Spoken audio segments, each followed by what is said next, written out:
Every action you take is a vote for the person you wish to become. So, who do you want to become? Welcome to today's episode of Beyond the Books. I, Diya. And I, Pakshi, will be your hosts. I feel that the habits we adopt play a crucial role in shaping who we are. So, today we will be talking about the critically acclaimed book, Atomic Habits by James Clear. So, what does this book talk about? This book portrays 3 lessons. Lesson 1, small habits make a big difference. Lesson 2, forget about setting goals, focus on setting a system for yourself instead. And lesson 3, build habits based on your identity. So, how do small habits make a big difference? Too often we convince ourselves that massive results require massive action.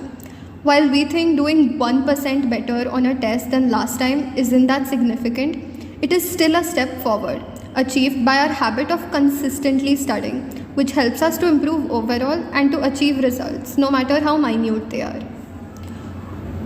What do the other lessons portrayed by the book convey? Goals are about the results you want to achieve, and systems are about the processes that lead to those results. Say you wish to get into an Ivy League school. That is your goal, but what determines whether you get in is your system. Your system consists of the habits you build based on your identity. You won't be able to achieve that goal of getting into an Ivy League if you don't have a system, don't maintain a schedule, or if you're not consistent. Something that works for others may not work for you. Just because someone can study at 2 a.m. doesn't mean you should. Your habits should be a reflection of your identity on what suits you best. But how do you create or break an habit? So, relating to a dilemma I'm sure most of us face every other day. Say we're watching a show and we see people making cake. This becomes our cue, which makes us want to eat cake. That creates a craving. As a response to the craving, we go to the kitchen and bake ourselves a cake.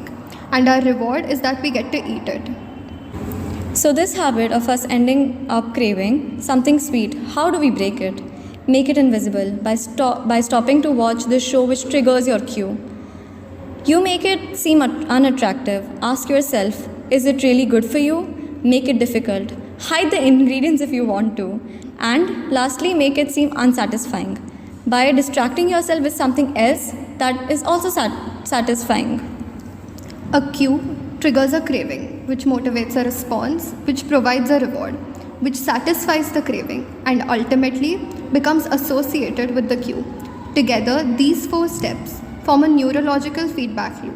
Cue, craving, response, reward. Cue, craving, response, reward. That ultimately allows you to create atomic habits. This cycle is known as the habit loop. Well, this book wasn't as boring as I thought an inspirational book to be. And I think we actually learned something from it, didn't we?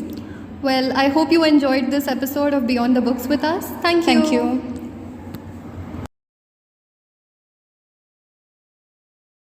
Thank you.